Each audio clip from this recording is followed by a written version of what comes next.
Hey there, friends and enemies. JoPaWrites here again, and today I wanted to rank all the Titan exotics in Destiny 2 as of Season of the Witch, keeping in mind that we are going to see some buffs and nerfs heading into Season 23, but that's what I'm going to touch on here as well, talking about which exotics I think need buffs, nerfs, or reworks, and I'm also going to rank them based on a couple different factors, how viable they are across PvE, PvP, end game content, and also how much fun they are. So for me, I do rank things a little higher if I really enjoy using them, if they'll make fun builds with those exotics. So keep that in mind, but I will mention that as we head into the list. So jumping right in, we have the Insurmountable Skullfort, which when Destiny 2 first came out was my favorite exotic to use. It was awesome.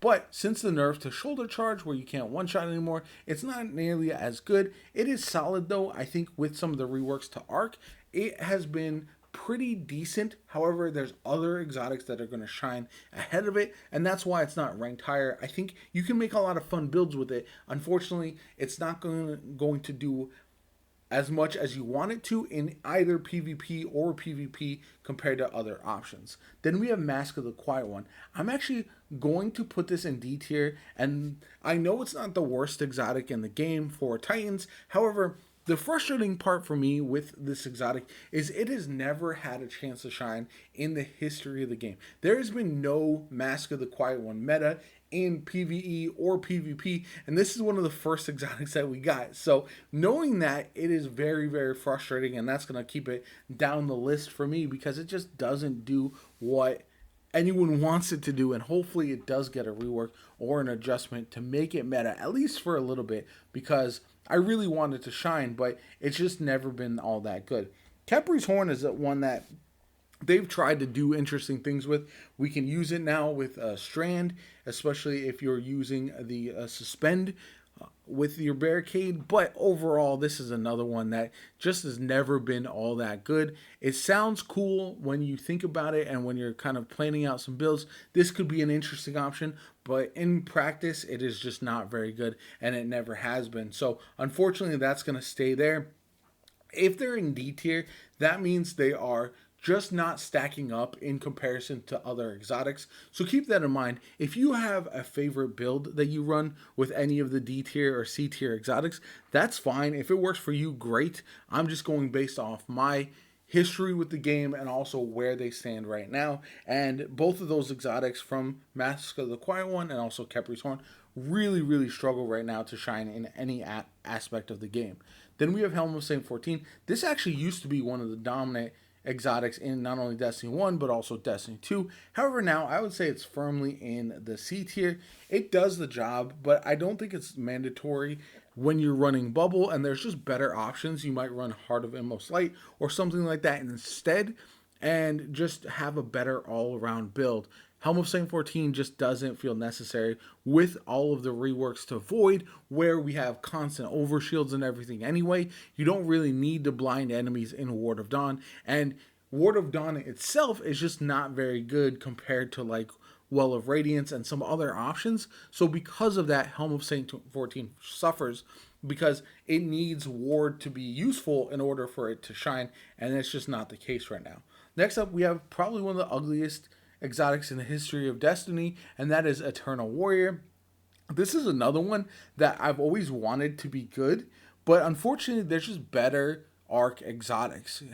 So adding the final blows, getting Arc final blows granting a weapon damage bonus, I thought would be more impactful than it is. Unfortunately, those changes to the exotics that added those perks haven't really panned out in the way that I think Bungie would have hoped. And Eternal Warrior is a classic example of that. There's really no reason to run this over better options, and that's where it's unfortunate. Again, PvE, PvP doesn't matter. It doesn't shine anywhere. One that does shine, and I think is going to surprise a lot of people, is Mask of the Quiet One. Or, sorry, One-Eyed Mask. I say those two mixed up sometimes. But anyway, One-Eyed Mask used to be really dominant in PvP, and then it's kind of fallen off with some nerfs, and now we got the Antius Ward nerf. We've gotten some other adjustments to Sandbox, and I think this is a sleeper pick to be the best Titan exotic all around in PvP. So keep that in mind and definitely try it out if you haven't in a while. It is still very, very good. I know PvP players get frustrated with it, and I wouldn't be surprised with some of the other nerfs that we've seen if this rises up the meta rankings very soon. Then we have Precious Scars. This is another one that situationally can be okay, but overall hasn't really had a place to shine anywhere, and that's unfortunate because this is one that I want to love. I made a lot of builds with it. It is fine. It can do some interesting things, but overall it's just not going to be where I want it to be, or I think anybody does at this point. Then we have Lorelei. This is one that I think is going to be in B tier, and the reason being it is useful everywhere and anywhere. You can use it in PvP, you can use it in PvE. If you struggle to stay alive in PvE content, this exotic is a godsend, and I highly recommend running it as often as possible because it will keep you alive more often than not. And just the healing factor of solar builds is really, really nice. You're not going to do the damage of something like a Syntheseps build, but it's going to keep you alive. You're going to be able to stay in content. I think a lot of people struggle with that when they're facing harder content. If they're struggling to stay alive, you don't need to min-max your damage. You want to min-max staying alive as much as possible, and because if you're dead, you're hurting your team, and that's something that I think a lot of people forget from time to time. Then we have Cadmus Ridge. This one I'm putting in B. This is going to surprise people. Stasis isn't very good right now. However, this is good, and I think it will be even better. I would not be surprised if this jumps up into A or S tier next season as we get artifact mods for Stasis. And I'm a big fan of the Cadmus Ridge. I think the playstyle is really nice. You can pair it with a Stasis weapon, especially a Stasis exotic, and it's going to do some awesome things. So for me, it's in the B tier. If Stasis was really good right now, it would be A tier. If we get some really awesome mods for the artifact for Stasis, this is going to jump way up, I promise you. And I'm going to be making a build almost day one with it because it's going to be a lot of fun.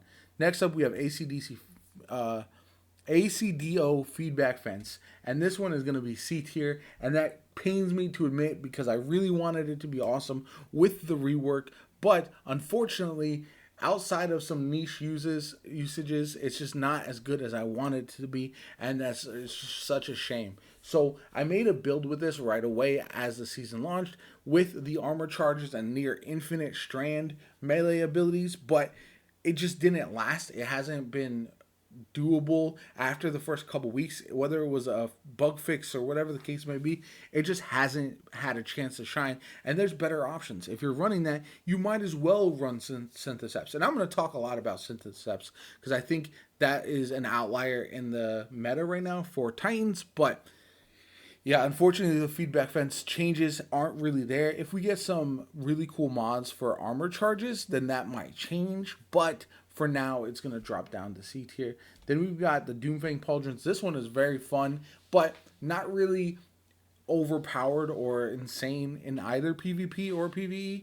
In PvE, if you're running lower end content, even raids after you get past the contest mode or not in master raids, this can be very, very good. You can have a near infinite super. You can really generate your super ability back really fast, but in a lot of the tougher content, it's not going to shine, and it's not very good in PvP either. So because of that, it's going to be solid B tier. It is definitely usable. You can make some good builds with it, but it's just not going to shine anywhere that you want it to shine. Now we've got Syntheseps. This thing is bananas. You have the Bonk Hammer builds that are still really, really strong. You've got the Strand Titan builds with Banner of War now that are insanely strong. And this is probably the best Titan exotic in the game right now. I wouldn't be surprised if it gets adjusted a little bit just because it overshadows pretty much every other melee exotic in the game for Titans on most classes. Arc is the only exception, and I'll talk about that in a little bit. But overall, this thing is insane. It's going to be insane probably for quite some time. The damage increase that it gets you is going to be wild. And yeah, overall, Syntheseps is the best Titan exotic right now. I think a lot of people are going to have this on because it is the meta, but keep in mind there are other options you can definitely use. Sometimes they're just not going to be as good as Syntheseps, and that's the unfortunate reality right now. Then we have Aeon Safe. This is one where it used to be very mandatory to run Aeon sets on when you're running Grandmasters. But for the most part, if you are going to run an Aeon exotic, you're going to run it on your hunter in order to go and viz and get the finishers in order to generate the heavy ammo. Plus, we have more ways to generate heavy ammo right now, so I think that's why it's going to jump down in the C tier instead of being any higher. I wish it was better, but it's just not really. So then we've got Ashen Wake. This pains me because I want this to be good. I really enjoy using it. The playstyle with the supercharged fusion grenades is awesome, but it's just not strong anywhere. If I could use it to one shot in PvP, if I could use it to really decimate enemies in PvE and generate my grenades back or something like that, then I would consider using this. But you're not really going to want this over something like Heart of Inmost Light or other options that are just better right now. And that's a major bummer because this could be really, really fun and really cool. Think of it as a Titan version of Sunbracers or something like that. But for now, it's just not it, and that's really unfortunate. Worm God Caress is another one that completely gets overshadowed by the Syntheseps. So this one is one that at times has been insanely powerful, and I think Bungie is probably worried about it being overpowered once again, because if they tweak it too much, if you get too much melee damage increase, this could be bananas again. But I'd rather this be at the top of the list than Syntheseps, to be honest, just because we've had Syntheseps as the best option for melee builds for quite some time, and I'm looking forward to a change. Then we have Ursa Furiosa. This is another one that used to be insanely good for endgame PvE content. It's still solid. If you want to run this, it's fine. If you want to generate a lot of orbs for your teammates and just have supers chaining constantly, this can be really, really good still. I think it's quite slept on, to be honest, but I do think a lot of people don't run it because of the rework to Void 3.0. It just hasn't really had a chance to shine since that happened, and there's just, again, once again, better options overall. Stronghold. This is one that I just wish was better. Even with the reworks of swords, I think it's right there in the C tier. It can do some fun things. You can stay alive a bit longer, but it just doesn't feel as effective as other options. And you really don't have a viable strategy for constantly guarding with swords that is effective. It can work, it is situational, but it just doesn't really shine anywhere. So then we've got the Citons. These are bad right now. C tier, not bad, but just completely underwhelming since the nerf. Obviously, they were insanely dominant for a while in PvP, and so they got nerfed, but they don't shine in PvE at all. You can't use them whatsoever. And then in PvP, they've been nerfed so hard that there's just other better options you're going to use 9 times out of 10. But if you still like it, it does set up an interesting playstyle. However, I think it's one that is just not very good right now, unfortunately. Then we've got the Icefall Mantle. This one is another one that I think might be good eventually with the changes to the stasis artifact mods and stasis getting hopefully some buffs next season. Icefall Mantle could see a rise. It's very useful. I think it is very useful overall when you're doing stasis builds, but unfortunately, because it just doesn't really shine right now with stasis at all, the stasis element is just not very good. It just does not have a place to shine, and that could really change. You could have some insane bonuses to stasis weapon damage next season with this if stasis builds are once again viable. And so that's something that I'm hoping does happen, but we'll have to wait and see. I've been hopeful. I'm hoping it's not copium, so we will see. And then no backup plans. This one is fun. You can run a triple shotgun build if you want with this, which is hilarious. I made one previously.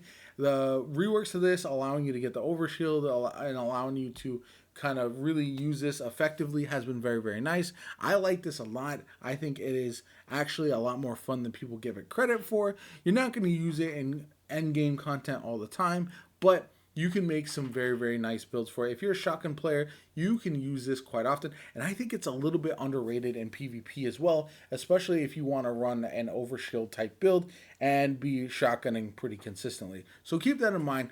This is another one, along with the one-eyed mask, that might get a rise in usage once or now that the Antius wards have been nerfed. Then we get Second Chance. This is going to surprise a lot of people because not everyone likes it. I think this is A tier verging on S tier. I've been running Second Chance gauntlets for a long time, and I'm really good with the shield. If you're not good with the shield, this is one that is going to not be very good. But I think it's super useful right now, and I really enjoy the build with the double throwing shield, being able to stun barrier champions, being able to get an overshield every time I hit an enemy with one of my throwing shields, or I can get an overshield with my barricade. It just combines for a nice playstyle in all kinds of content. I can use this in endgame PvE, I can use it in raids, dungeons, everything, and it is very, very effective. So I love this. I think it's fantastic.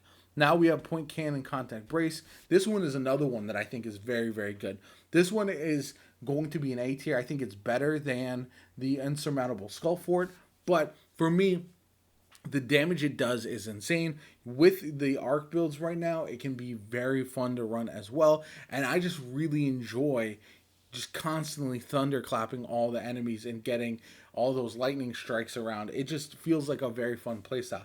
Maybe it's not going to be the best option for Grandmaster Nightfalls potentially or Master Raids, but it's still viable. It does a lot of damage to like champions and the like, so that's why I really like the Point Contact Cannon Brace, and I think it's better than a lot of people give it credit for. Same thing with Pyrogale. I mean, this one I think a lot of people understand how good this is.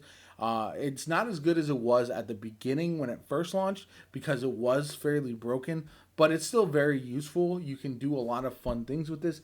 I think, again, if Syntheseps gets a little bit of a nerf, this is one that'll rise up the ranks and you'll see a lot more people running it. It's always nice to have a one-off super that does a ton of damage. So for me, I think this one is pretty solid overall. Consecration with the Flame Cyclones can be a lot of fun. One of the reasons I like this too is it is pretty useful across different types of content, from base level content to PvP to endgame content as well, with it fully charged up. I think it would be S tier if we were just looking at how strong it was when it first launched, but that's no longer the case.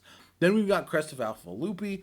This is one that I don't think, because of all the reworks to the subclasses and everything, this is not one that I see used barely at all. And the reason for that is I just don't think it's effective enough. You don't get enough orbs from the supers, and you don't get enough healing from casting your barricade, especially with so many other ways to cast, to get healing, get overshields, generate orbs, and all that kind of good stuff. This just doesn't shine anywhere, in my opinion. Acting War Rig is going to be solid in the B tier. Again, if you want to run a fun, sweet business build, if you want to run a build with ARs and LMGs, this one can be very, very good, especially when you have your LMG and you're just holding down the trigger and doing a bunch of damage. So this is one that I like a lot. If we ever see LMGs be the meta for DPS, you're going to see a massive rise in Acting War Rig. And running around in PvP with War Rig and Sweet Business is hilarious, and I know PvP players hate it, but I think it's a lot of fun. Then we've got Hollow Fire Heart. So this is going to be one that I wish was a bit better. I'm going to put it right there in the C tier. Yeah, it's fine, but you gotta use your solar abilities that regenerate faster while your super is charged, and not use your super, which feels counterintuitive. Plus, with Syntheseps being so strong, with other options being really viable, it just doesn't do enough to make people want to run this. Same thing with Armamentarium. I like Armamentarium at times. It is useful in PvP, but because the way that your abilities generate in PvE, Armamentarium is just not recommended to run, because there, again, are better options that you can still generate your abilities back really, really quickly with. Heart of Inmost Light. This is going to still be, despite some of the nerfs, compared to when it was S tier, is still A tier. This is just the most useful all-around Titan exotic in the game. You can just spam your abilities essentially with it, and they're all going to be buffed. It is fantastic. Highly recommend using it. And yeah, it is just really good. If you don't know what to run with your build and you just want an all-purpose exotic, this is the one for you. Then we have Severance Enclosure. This one is another one that I like more than most, I think. The explosions that you get from it are quite fun, but I just don't think it is good enough to be up in the A tier. It's solid, it's fun, but there's a lot of places where it's not particularly useful, so that's why it's going to drop down a little bit. Then we got Curious. Curious is still fantastic. Still does a ton of damage. Still the best one-off super for Titans. And overall, I think this is one that, yeah, everyone knows it and loves it, and it's still very, very good. As good as it's always been. But, yeah, it's just one of those that if you want to throw this on and just do a bunch of boss damage or take out larger enemies with your Thunder Crash, that is the way. Unfortunately, Thunder Crash is really bad in PvE without Curious, so it makes it almost mandatory if you're running that, or you just won't do a lot of damage. So then we got Hoarfrost Z. This is one that, again, because of where Stasis is right now, is in the C tier. Maybe that'll change overall, but for me right now, it's just not very good. And I do hope that it does get better, but yeah, right now it's just not very good because Stasis is not very good. And that's just the unfortunate reality with a lot of the Stasis specific exotics. Next up, we have Arbor Warden. This one is going to be funny to use. I've had some good times in PvP, but this is one of the worst exotics in the game as far as actual usefulness. Outside of just memeing with it, it is just not very good in any of the content. So I don't think anybody should ever run that. So then we've got Lion Ramparts. These are also not very good. Some people will still swap them for jump puzzles. I don't think that's even necessary anymore. And because of that, they lost pretty much all usefulness in the game. Now we get to Peacekeepers. This is one that I think is they're pretty solid. I think in an SMG meta in PvP, they can be absolutely broken and really frustrating to play against, but overall I don't think they're still that good compared to some other options. You're going to see more usage from them likely with some of the other nerfs that we've seen, but yeah, overall I think they are going to be good but not great for a lot of people. If you're an SMG main, they probably do feel great to you though overall.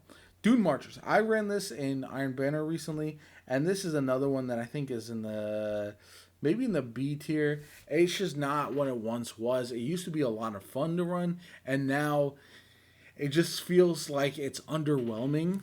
Although you can do some really cool things to get some really nice clips, but overall it's just not going to do everything that you want it to do, and because it doesn't do a lot in PvE either, then that's the reason it's gonna fall down a little bit, because it doesn't really shine in PvP, and it's just okay in PvE, or it's pretty bad actually in PvE, so that's why it's dropping down. Now we have the MK Standicides. These ones are also D tier. There's no reason to ever run these, unfortunately. Maybe you can just run around the map in PvP with the safer shoulder charge, but what are you going to do with your shoulder charge? It doesn't one hit kill anymore, so there's no reason to be running around with it. Anti-swords. These got a massive nerf, and these are really bad once again. It only takes a couple shots. It'll take your entire barricade if you are running around with these and you get shot in your the vent with the vents active. So just keep that in mind. They are not good anymore, and you should not be running them at all. I do think the nerf was warranted. I am surprised that they kind of jumped up the ranks, because they weren't good for a long time, and then all of a sudden everybody started using them. It was pretty funny to watch. Peregrine Greaves. Okay, this I want to put in S tier, but I'm not going to, because I love them. Spoiler alert, if you haven't seen the channel previously, I run these all the time. They are insane. I love my shoulder charge build, and because I'm a day 1 D1 shoulder charger and Titan main, these are my favorites because I just want to shoulder charge everything. PvE, PvP doesn't matter. It's still very, very good, but I know that a lot of people are going to disagree. They don't like them. That's fine, but I will refuse to take these off because they are absolutely hilarious to get a bunch of kills with. Then we've got the Phoenix Cradle. This one is Another one that I wish was better, but just doesn't do a whole lot. And yeah, not a whole lot to say about it. There's just other better options for what Phoenix Cradle wants to do, and that's why it's just not very good. Next up, we've got the Path of the Burning Steps. I think Path of the Burning Steps are actually better than Phoenix Cradle, so that's why it's going to jump up there. And then I'm going to put a Band Leap right where it belongs here so I can have the full list. Yeah, A tier for me for a Band Leap. I know Strand Suspend got a bit of a nerf. However, it's still very, very useful in PvE activities, and having this option is still nice. If Synthesis gets the nerf, I think this is going to rise back up in the A tier or S tier, but for now it's an A tier because nothing really compares to Synthesis right now. And looking at this list, I do want to mention that we have a heavy amount of things in B tier, and some of those could probably drop down into C tier, and a lot in C and D tier. And I think that tells you where Titan exotics are right now. There are a few that are good, a lot that are fun, but even more that are just not useful enough right now to be viable in any types of content. And I really hope that that changes next season and we see a rise in diversity. That's the biggest frustration for me in the game right now. We don't have diverse options when it comes to picking your exotic for the Titans, and that is a major bummer. Anyway, I'd love to hear your thoughts on my rankings. My name is Jopa. I hope you enjoyed the video. If you did, hit that like button, subscribe to the channel. Helps me out tremendously. Shows you want to see more Destiny 2 content from me going forward. I hope you have a good one, and I'll catch you all later.